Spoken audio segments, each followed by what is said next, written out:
Hello, and welcome to Conversations with a Wounded Healer. I'm your host, Sarah Bueno. Today's guest she's coming to us from very far away in Bali. Her name is Candice Wu, and I met Candice. How did I meet Candice? I think the first time that I met her, I went to a workshop she was facilitating. It was several years ago, but it was a New Year's workshop about kind of cultivating or calling in what we wanted to for the new year. And that was my first experience with her. And then, as I would go around about my business, her name would come up all the time. She's just one of those people that she seems to know everybody and everybody seems to know her. So Candice is a very, very special being, and she is now traveling. And she's created this really exciting model of work for herself where she continues to see people over Skype. And then I think she works with people wherever she ends up. And right now she just happens to be in Bali, which is very exciting. So I hope you enjoy this wonderful interview with Candice. It's funny, she and I,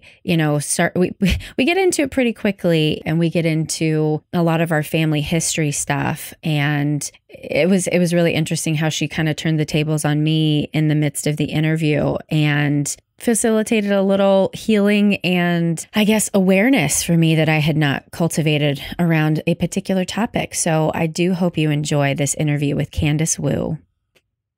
Hello, Candice. Welcome to Conversations with a Wounded Healer. How are ya? Good, Sarah. It's great to be here. Thank you. Yay. Where are you in the world? I am in Bali right now. In Bali. Oh, very exciting. Yeah. So for people who are listening, if my voice sounds a little like sexier, it's because it's 7 a.m. for me. And what time is it for you? It is 8 p.m. See, yeah. Time zones, I always get it wrong. I'm so glad that you get it right, because you're used to doing this right now, because you've been Skyping with people in the States, right? For sessions? Gosh, yeah, I have been. I've been Skyping mostly with people from Chicago and Michigan, and I've gotten it wrong a few times, but luckily... Luckily, I have this handy little tool on my computer that my partner put on that just tells you, what time it is everywhere that you need to know. You get to set it. So that's amazing. I've learned to adapt. Yay! Yes.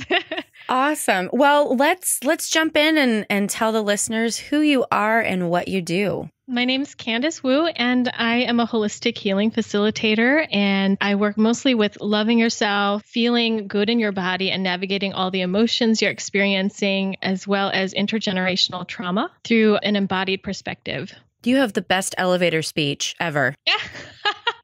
It's taken many years and it changes every day and every moment. But luckily, through a mutual contact that you and I both know, Bianca Harden, she was my first supervisor. Yes. And she just taught me so much. 30-second elevator speech was one of the first things she was like, let's get this down. Well, it's funny. So Bianca and I don't know how much you talked to her, but Bianca and I are in this little cohort of group practice owners. And we just had this idea to bring all of our practices together with all of our staff so that we can talk about marketing. Because we found that is one thing across the board that most of our staff are terrible at. Yeah, I find that in myself as well, and also with other people who are therapists or healers or some sort of wellness practitioner. Sometimes the hardest thing to do is talk about yourself. Right. And I don't know about for you, but for me, now we're starting to get into it already. For me, let's do it. Right. I was raised in a very Christian household. So, to be Christ-like, we're supposed to be very humble. And my mom's expression of humility was basically to never even accept a compliment.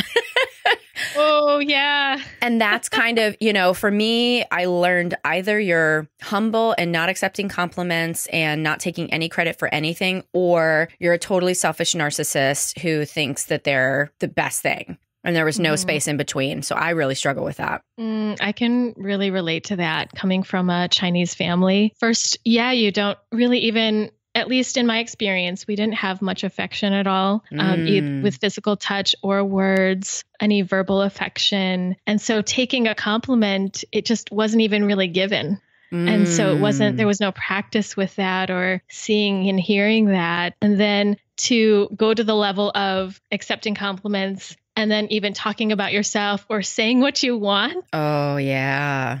that's like total selfish zone in right. in that world, in that paradigm. What funny So I could totally relate. crossovers. Because it's like, you know, conservative Christian, traditional Chinese, but the same sort of, I'm not stereotyping Christianity because there are plenty of other Christians who did it very differently, but that's just how I was raised. But it's just so interesting, the intersection of those. It arrived at the same place from two totally different worldviews, you know? Yeah, absolutely. I think that has something to do with consciousness at the timing of the generations, and it's just showing up in so many different places. Yeah. I have so many questions for you, but I think it's probably better if I just let you tell more of your story so that I can like weave in my questions as we go along. So I'd love to know, how did you arrive at the point where you're like, I'm going to get my master's in, are you a counselor or social work? I can't remember. Counselor. Okay. Yes, in clinical psychology. Okay.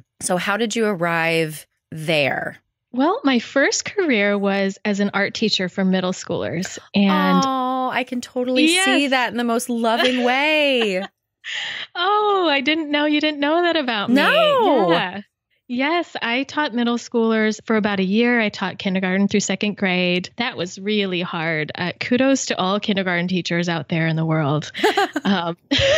And first and second grade, but especially kindergarten. But right. Yeah, it was a lovely career of about 6 years. And at the time, I was such a high achiever, type A personality that I ended up blowing through what would seem like a 30-year career in about 6. Oh, Lord. And yeah, totally burned myself out, but I still loved it at the same time. I felt like I built a lovely community and supported kids in understanding that art was really about expression and awareness and accepting themselves and just letting what is inside come outside. And I found at that time that I was already seeing art education as a healing process. Yeah. And it felt like I was ready to do something deeper, one-on-one or small group. And at the same time, I was also getting major headaches every day at school. My body I was just kind of running it into the ground and doing a lot of my own healing work at that time. I started off with EMDR therapy, eye movement sensitization and reprocessing. And because it's so integrative and body-centered as well, at least from the therapist I worked with, it was so profound. And I felt like I really learned about myself and about my gifts as a result of doing the healing work, which is this fabulous conversation we're going to have about being a wounded healer. Yes. Yeah. And I just took the leap at that time and went to grad school. So I went to grad school in Chicago. And once I was through my master's, I still felt like grad school was the place to be. I went into my doctorate. Oh, really? I did. I went through almost the first year of that, although it was the master's just went right into it. And at the same time, I was studying yoga, Ayurveda, like pretty deeply. I was studying other indigenous practices. And suddenly I stumbled upon family constellations, which is the embodied ancestral healing work that you and I both know. And it floored me. I just felt like this was my voice and this was my calling to do something so different like this. And I quit grad school and I just went for it and got my licensure so that I'd also have that avenue of offering to people. And started off at Centered Therapy, which was a beautiful place to begin. And after that, I went off on my own and began to practice as a healer outside of my licensure so that I could broaden in different ways. And now I'm traveling and doing my work online as well as in person wherever I am, and doing retreats and workshops and other online offerings. You've made like your dream career, haven't you? I really have. And the interesting thing about that is I didn't realize this dream could ever be possible. And I kept it so far from my awareness, even in myself, for so long. And just little by little, it started to unfold that, yes, this was what I deeply wanted. Yeah. Let's go back and talk about the family constellation. And I guess too, how it spoke to you. Cause when you say you do like, healing family ancestral wounds and whatnot, I'm guessing there's a personal relationship with that. Cause as we've learned on this podcast, we've told everyone the secret that therapists specialize in things that they need. Exactly. So yeah, if you can share, and I did talk about constellations with another person who's not even a therapist at all. She's a spiritual healer. So we were talking about that. So we've touched on it a little bit, but I'd love to hear your perspective of what it is and why you're so into it. I love it because it's a complete picture. And it's almost literally a complete picture because if we do it in a group setting, we're asking each other to represent each other's family systems or energies within a person's dynamic without knowing any information mentally. Right. And what we see is this three-dimensional, multi-dimensional picture with the whole body and being of what's going on at the unconscious and spiritual level of a set of people. And it's so beautiful. Bert Hellinger, who founded the work, calls it movements of the soul. And it's literally that. It involves movement. It involves tuning in to see what's there and acknowledging what's there. And then seeing and illuminating where the context for which what we're holding in our lives may have been passed down from. Right. And handing it back to the true context of that so that we can be free of the fate of people that came before us and that we can actually step forward and see forward into our lives with a lot of freedom. That is a beautiful way to describe it. You are really good at describing things. You win. A+. Oh my gosh. It's taken so many iterations of thinking about how to say that. And I'm sure that if you haven't experienced it, that you still might be thinking, what the heck is she talking about? Right? Well, what I kind of describe it as like intuitive improv for like, layman's terms, like we're putting on an improvisational play, so to speak, but it's coming from an intuitive place. Like you said, that subconscious level of knowing. And when I was talking about it with Jen George is the gal that I was interviewing, and she said it's shamanic work from her perspective. It absolutely is. Yeah, it absolutely is. It's touching such a deep level of our beings and accessing information that we think we don't even know. Right. But it's held in our viscera. It's held in the tissues and the cells of who we are. And we walk around with this energy all the time. So it's absolutely shamanic work and gets to the roots of all of our issues because it's really about the connection of love that flows through a family system. And it's the first way that we know how to be in this world or belong in this world. And that, as we know, leaves an imprint. So it's beautiful work. Yeah. And it's always different. I've been reading a book that's talking about sexual energies, actually, in particular, healing those wounds that are created from our family lineage. But it's so multi-layered, right? Like I did one constellation with you, and that it was one facet of what happened in my family over the generations. And there's so much more. Like I feel like I could do a constellation every single day and still not hit all of the things. Welcome to my life, Sarah. Right? Is that right? My life is a constellation. I'm curious. It'd be nice if it were all fun and games. I know, right? I am curious your personal relationship with constellations. One of the first experiences I had just floored me because I felt like, wow, the body really does hold every bit. And when people represented certain parts of my constellation, of my family system, it was incredible how quickly it resonated and how they touched into aspects of what people were feeling in my family system that I was somewhere in me aware of, but not totally. And one of the constellations that really drove it home for me was when the facilitator asked me about any abortions or miscarriages in my family. my mom had had an abortion about a year after I was born.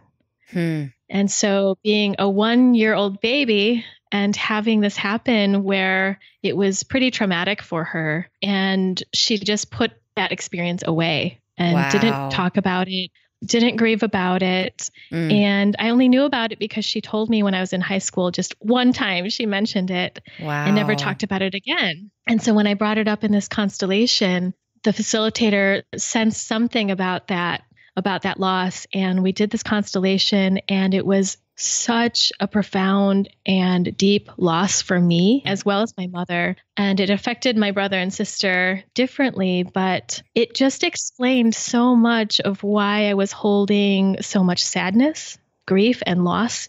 Yeah. Where sometimes I feel at that time I was feeling like seeing things out in the world. There are a lot of sad things in the world, but when I'd see certain things, it felt like I was holding the entire grief of the world around it. And those words are so specific, holding the grief of the world. Yeah. And that just matched my experience as a child, holding the grief of this world, the world as I knew it, this family. And so I experienced holding the grief of my mother and the people that didn't grieve around that scenario, as well as my own loss, that it felt like I had lost this companion that I was meant to have in this life. And the craziest thing that drove it home for me was I didn't talk about it with my mother. And about 6 months later, she called me and told me that she had named my sister. Oh, magic. Yes. And first I said to her, "How do you know it's a girl?" And she's like, "I know." So I was like, okay, got it. Got it. Wow. And she named my sister Ling, which means spirit in Chinese. Oh, I want to cry. Oh, that hit me in such a lovely place. Oh my goodness. How does it hit you? Therapist, turn it back on me. Well, do I want to get into this? Yeah, I do.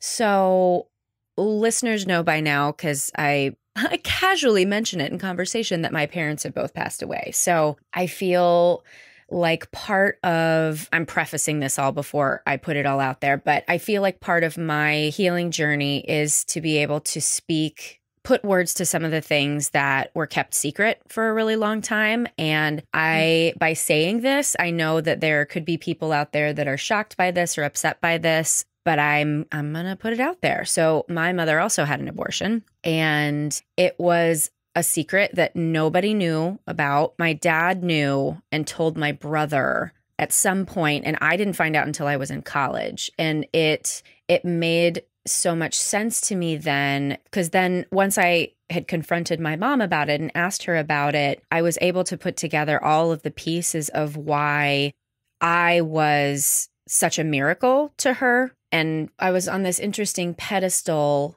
of I was all the things that she was supposed to be, and I was all of the things that, she wanted me to be. And there was also this weird kind of like undercurrent of like jealousy because she didn't get to do the things. And there was so much placed on me. And like you said, for me, it wasn't grief, but it was definitely weight. It was definitely expectation, and a very specific expectation that was put on me that I was supposed to fulfill. And I know a lot of that was because of she was forced to have this abortion. It was not something that she chose. I can't remember how old she was, but basically my grandmother, her mother, said that she had to. And wow. Yeah. And when I talked to my mom about it, it was very clear that she, kind of like your mom, had just put it away. This is just a thing I don't talk about with other people. And I think for her, she probably carried the grief of the world. She probably, I just had a connection that I wonder about the grief that she was carrying for everybody else. And that's why she was the way that she was and really struggled to share emotion with other people, because I bet she thought that was her journey, that she was supposed to hold all that for everybody else. Oh, girl. Ooh, girl. Wow. La, la, la, la. Wow. Woo. Yeah. Right. Wow. That's powerful. Yeah. I feel like a relief when you say it. Yeah. Yeah. Mhm. And I think Yeah. with all of the work, I don't know about for you, but for me, a lot of what I've needed to do is cultivate forgiveness and compassion and empathy in a different way. Like if my Mhm. parents were not my parents, I would easily be able to have compassion and empathy and forgiveness, right? Mhm. But Right. as one's parents, it feels so personal. Like, why did you do this to me, or why didn't you do this for me, kind of stuff. And so this is another opening to that healing. So thank you for that little mini session there. Oh, well, I just listened. Thanks for sharing that. Yeah. And I can definitely relate to how deeply it can cut with parent dynamics and how deeply it touches. From the spiritual angle, I've had to grow into, or wanted to grow into, just seeing it from the place that I've asked for this in a big way. Yeah. That I wanted to learn these things, and these were the teachers that I wanted to have. Can you talk about that? Because it's interesting, when my therapist first kind of suggested that, is that, that we choose our parents, I was like, bitch, no. I was so resistant to that. And that was like the very beginning, I think, of my spiritual education. So can you talk about I don't know if you know a little bit deeper about that idea that we choose our parents? I have a lot going on in my head about that. On one level, in one of the Yoga Sutras, I believe, it says the laws of karma are unfathomable. And it's just, karma is action and tendency over time that creates new action. And why I'm sharing this now is that the tendencies that are embedded in our essence and our being in this lifetime come through and culminate into our life. And it just perfectly synchronously matches up with all the different aspects of what goes on in this life and the timing. And not that this is all fatalistic, because I definitely believe that we have every possibility to change it all in a flash. But that as you come in, it's just all perfectly interconnected and set up. And that I do believe we had some choice in that matter before we came. And that just reflects our ultimate ability to choose in this moment our fate, or what to do with what we feel, or what to do with ourselves. So I do believe that we have chosen just the right teachers to show us something of ourselves and help us reclaim an aspect of ourselves, so that we're completely whole, or that we completely learn the lesson that we want to know and experience in this lifetime. And that's just completely different for everybody. And, I want to break this down to also kind of more of a basic thing, because I can just hear some people out there being like, that's bullshit. No. But I think if we break it down to reframing, and in Buddhism, we talk about suffering is created because of our relationship to pain. It's not the pain itself, right? So we know that pain is inevitable.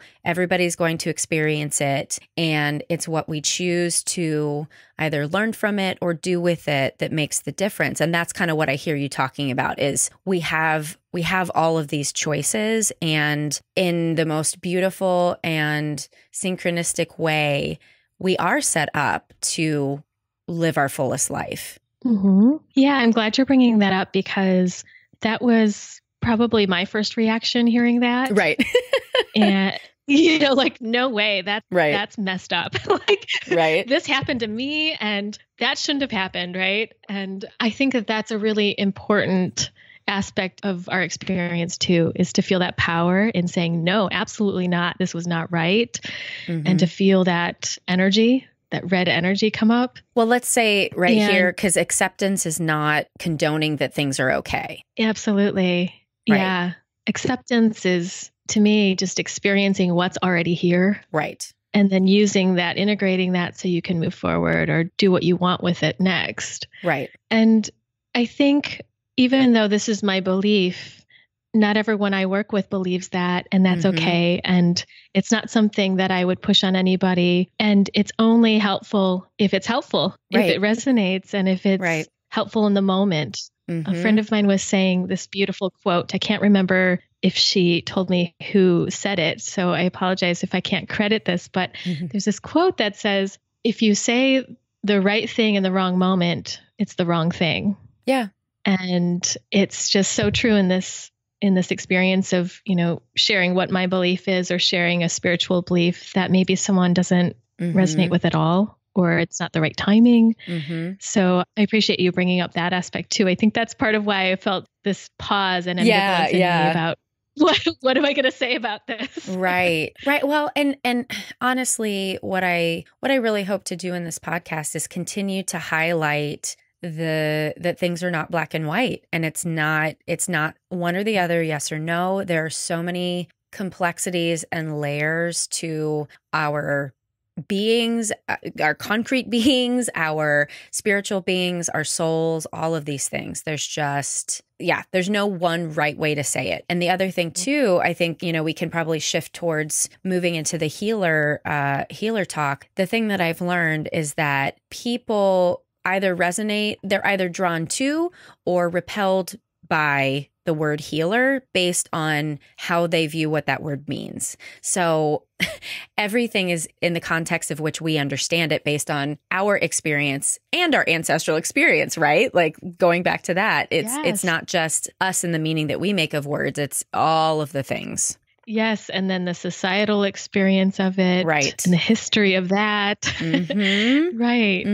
I was thinking about what you're saying about the complexity of things, that things are not black and white. And that is one of the biggest things that I've learned in my own healing work. Yeah. And working with others is that very thing, as well as all the things that I had an idea that I may have had some judgment over, like an experience of something, or labeled an emotion as bad or a way of being as not so helpful. Right. This work has completely turned that around. There was this experience I had in a constellation where we were working with somebody who had alcoholism in their family line. And it was from a member of this constellation, a representative, that this wisdom came through. And it was the mother of the son who all he could do was drink. And she just blurted it out. And she said, the alcohol was the wisdom in the family that kept this family alive. There's wisdom in this. Woof. And that just flipped my mind. Wow.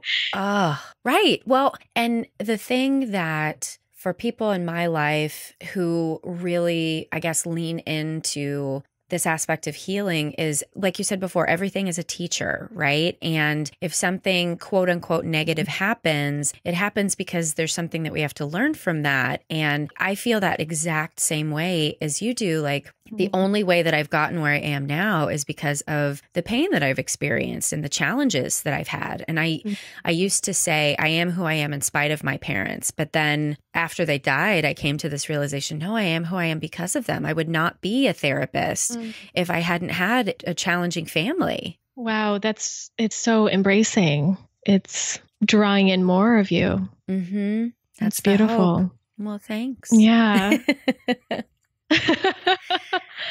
Well, let's get your take on the word healer. I'm really curious. I have gone all sorts of places in my mind with it and in my heart with it. There was a time I decided that healer was who I was, and it actually started very early on in grad school.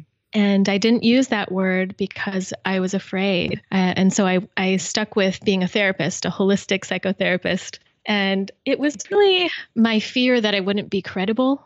And I think that that's a running fear in society about healer, the word healer, because it is wide open. We don't know exactly what we're getting when someone says healer. Right. There are no credentials for healer. Yeah, you can self-proclaim that. Right. And I think that in some ways is scary for people. And in other ways, it just makes us incredibly, it forces us to see our responsibility in knowing who we're interacting with and testing that out for ourselves, discerning what's not right for us. So at some point I embraced it, and I felt that was just me diving into myself and really expressing who I was. And slowly I got into more subtleties about that because I see myself as a healer, like I heal a lot ongoingly. So healer for myself makes sense, but I'm not, and I've heard in some of your podcasts already, I'm not a healer of anybody else. They are their own healer. And so I shifted a bit towards holistic healing facilitator. I noticed that. Yeah, just to clarify if it wasn't clear. Right. But really awakening the inner healer within someone else and just supporting their own awakening of that and their own reaching inside of themselves to find the resources is why I shifted towards that. Right. But I know so many amazing healers and everyone has their own take on it. So it's lovely to hear the variations. Have you watched Wild Wild Country? No, I haven't. So I'm reading Ram Dass right now, and I've never read him before. And, you know, he had this guru in India, and it was this very magical experience of, so I didn't know anything about him. Do you know like his history? So he was Timothy Leary's. Not very much. Yeah. So he and Timothy Leary, who was like the tune dropout. I don't know. Anyway, Timothy Leary, LSD, all that kind of stuff. And Ram Dass, his name was Richard something. And then he took LSD, like had this profound experience, was doing drugs to continue to get this spiritual awakening. And then was like, this is not sustainable. How do I find something different? Went to India, kind of just followed this hippie guy around, ended up running into his guru. I think it was Maharishi. And that's his life, is basically serving God, and his guru is the expression of how you love, right? So I've been reading his stuff and watching Wild Wild Country. And Wild Wild Country is about, well, they're calling it a cult that happened in, I think, the 70s through mid to late 80s, I think. And they came from India to Oregon. And things go terribly wrong, as you might expect from a Netflix documentary. But the first 2 episodes, I'm watching it and I'm like, this is fucking awesome. Like, they are creating this magical, wonderful community based on love and caring for the planet and all these things. What's wrong with that? And as you were talking, I was thinking healer and the weight, again, like talking about kind of this ancestral weight and the meaning of words, the weight that we put on that word for someone else. Like if there are a group of people looking at you as a healer, as a guru, as a teacher, as whatever, that's a lot of fucking pressure. And maybe that's something we don't want to call upon ourselves, because then the expression of what do we do with that? And, you know, talking earlier about either I'm this or I'm that, either I'm humble or I'm an egomaniac. Be called a healer, to be asked to lead people. Of course, that's going to go terribly wrong and more often than not, because it's too much pressure, and the human ego, I don't know if it can withstand that weight. Yes, it's too much power. Yeah. Lumped into one person, and that power belongs to each individual. Yeah. You should totally watch it. It's fascinating. That sounds really interesting. Thanks for sharing that. So I love healing facilitator, because I think that's a term that can sit right in the middle, instead of I'm a healer or I'm not. I'm a healing facilitator. Yeah, right. And so many therapists are healing facilitators. Right. But they may not call themselves that, but that's also what's happening. Yeah, 100%. Yeah. So then wounded healer, how do you reconcile that for yourself? When I first heard the term, it just made so much sense. And it was like, yes, that's what I am. And it helped me see more of myself. And now I see that part as just a part of me, the wounded healer part of me. And I have, as I've heard you say already, just so many gifts that came out of my own pain, so much reclaiming power that was just sitting behind all these experiences in my life that would just replay itself until I found a different way, and healed it through my whole body. So I absolutely resonate with that aspect of me, and the wounded healer in me is just much healthier than it used to be, much happier. And I think shares the power or the front seat with other parts of myself, so that it's not always in the driver's seat. And lately I've been playing with just like divine love and inner lover parts of me, and feminine and masculine, so that it seems like it's a more pure energy that's beyond my wounded healer part of me. And so just playing with different parts of me and what that can bring to myself or to a healing session with someone else. And the thing that I hear underlying everything that you've said about your own journey is compassion, really. It sounds like having cultivated compassion for yourself has given you the space to feel all of these things and to move through them probably more gracefully than previously, right? Oh, yes.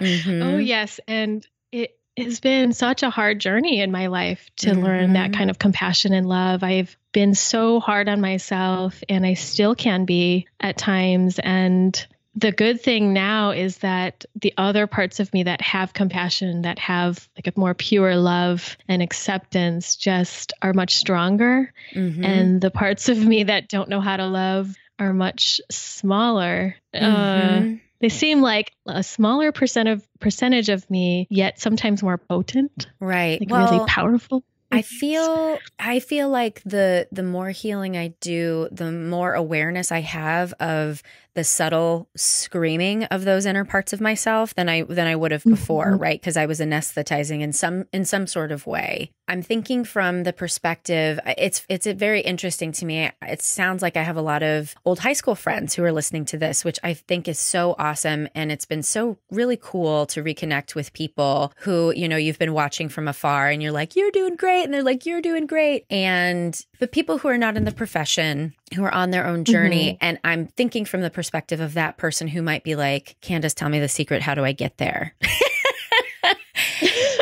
And I know that you can't sum up all of that, but I guess I want to sum a little bit of it up and then get your take on it. So self-compassion, a huge part. And I hear that maybe it's when we're asked to really look at these deep wounded parts of ourselves, it's terrifying. And there's no way around. You have to feel the fear and you have to just suck it up and do it. I'm not sure if there's any other way. So curious your thoughts on that comment, and or if you do have a quick 1, 2, 3 for how to get people to love themselves. I'd love that too. 1, 2, 3, go. You're healed. I wish I knew that. Right.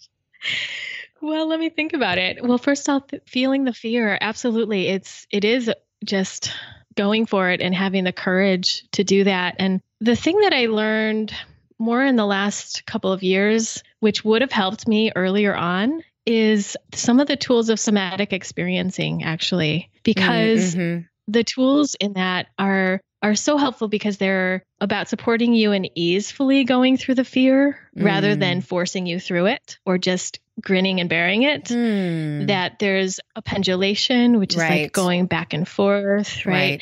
To feeling a little bit at a time, a dose of fear, and then feeling pleasure, so that you're actually expanding in both aspects of yourself, which expands our entire capacity. So that's just one thing I want to share now, because if I had found that earlier, I think I would have fewer nights of lying on the ground raw and crying and scared, I definitely had support. I was seeing a solid therapist at that time, but even still, So, well, no one else can feel the feelings for you. Right. Yeah. But I think that brings me to, as far as a 1, 2, 3, 1, get support. I have support and it's so good. And I don't think I'll ever want to not have it, even though I have so many good tools for myself and so much capacity now. But feeling fear, especially, it's not meant to be an alone type of experience until you have the capacity and you feel like you can do it. But when we first come into this life, we're meant to have a loving caretaker help us regulate, right? And so we need that support. We need loving touch. And I think to not be afraid to reach out for that. And then you already mentioned self-forgiveness. And that's been a huge factor in the work that I do for myself and in the love that I cultivate inside, is just whatever I'm hard on myself for, whatever I'm experiencing, just forgiving myself and letting myself soften and be tender to myself and what I'm experiencing, and understanding it's a human experience and that it's okay. I'm here right now and I'm meant to experience something here. We are spiritual beings having a human experience, right? Absolutely. I don't know who said that. I definitely did not make that up. I don't know who said it either. Yeah. But yeah.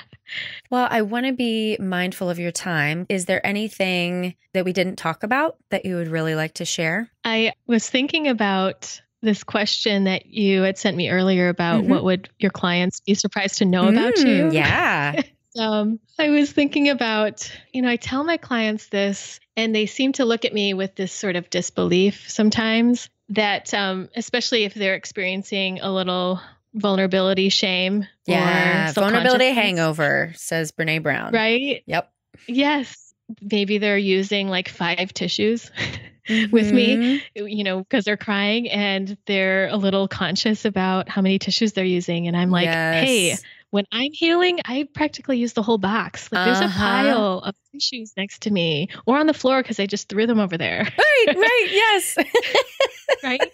But silly things aside, I mentioned to you aside, Sarah, that I was experiencing a spiritual crisis, like an existential crisis. And what I'm experiencing is pieces of myself seem like they're either missing or they've gone away. I know I've been doing a lot of healing. And when you get to a really deep level of the beliefs, as I'm doing at the moment, I didn't know I'd land here, but it feels like those parts of me just like disappeared and I'm left with nothing. And this amount of freedom is quite terrifying in some ways. And I just wanted to share that because I know a lot of people are experiencing depression or anxiety or different experiences in their life that tell them, I just can't do this anymore. I have to get out of this, or I have to change something, or I'm not happy. And that journey seems to be a cycle, at least in my experience, because I've been here before. I've known who I am, but now I feel like, who am I again? I'm in another round of finding out more. And luckily I feel a lot of experience with this. So I'm not identifying or latching on too hard. A lot of feelings are moving through and I'm excited to see what will come out on the other end. And also terrified. I have no idea. Right. And this is why I believe in astrology, because I know so many people who are going through that exact feeling right now in one way or another. And I just did. It's so cute. My therapist is so awesome and always gives me amazing suggestions for like ways to release energy. And there's a relationship that I've been grieving and needing to let go of, and also needing to call back to myself the parts that I felt were taken from me in that relationship. And so I did a little fire ceremony the other day, and it was like releasing all of the things that I've been holding on to in that relationship, and then asking these parts to come back. And I think in some way, all of us are doing that right now, releasing and calling back what serves us. And we're all, I guess, reorganizing. And the word that she used was recapitulation. Yes. And I don't know, I didn't look up the word to see exactly what it means, but there's definitely a term for it in music too. I can't even remember back to my like music school days of what recapitulation is, but I think it's like coming back to the main theme or coming back to the original theme, which makes sense, right? Because if we have, if there is the true pure, I think you used the word pure soul in there, our true nature, we're just all trying to uncover it, right? Continuously. Absolutely. Yeah. Recapitulation. There's just a resonance with that. Attuning to the pitch. Maybe is that where you were going with the music aspect? Can't remember. Music school was a really long time ago. And it's really early. It's before my brain is completely turned on. Yeah. Well, Candice, this has been such a joy. Thank you. It has been delightful. Yeah. And so fun. I feel like we could just keep talking forever, but we got shit to do. We got some healing to facilitate, right? Yep. And boundaries are good. Right. A break is good. Right. Well, thank you so much for your time. Yes. Thank you so much, Sarah. Thank you. Thanks so much for listening to Conversations with a Wounded Healer. I really enjoyed speaking with Candice and could have talked to her for probably hours more. So if you would like to get more information about Candice, definitely visit our website at www.headhearttherapy.com/podcast. All of Candice's links for all her fun things are going to be up there. I know she's doing a retreat in the States, I think in the fall, and she also has a podcast. So definitely check her out if you liked what she had to say. Also, thanks to Andrea Klunder and Edwin Ruiz at the Creative Imposter Studios for editing, Liam O'Donnell for that album art photo, and to Ben Mueller for theme music. You can find Conversations with a Wounded Healer on Facebook and Twitter, along with my practice, Head Heart Therapy. So please check the website for details. Thanks a lot for tuning in. Until next time.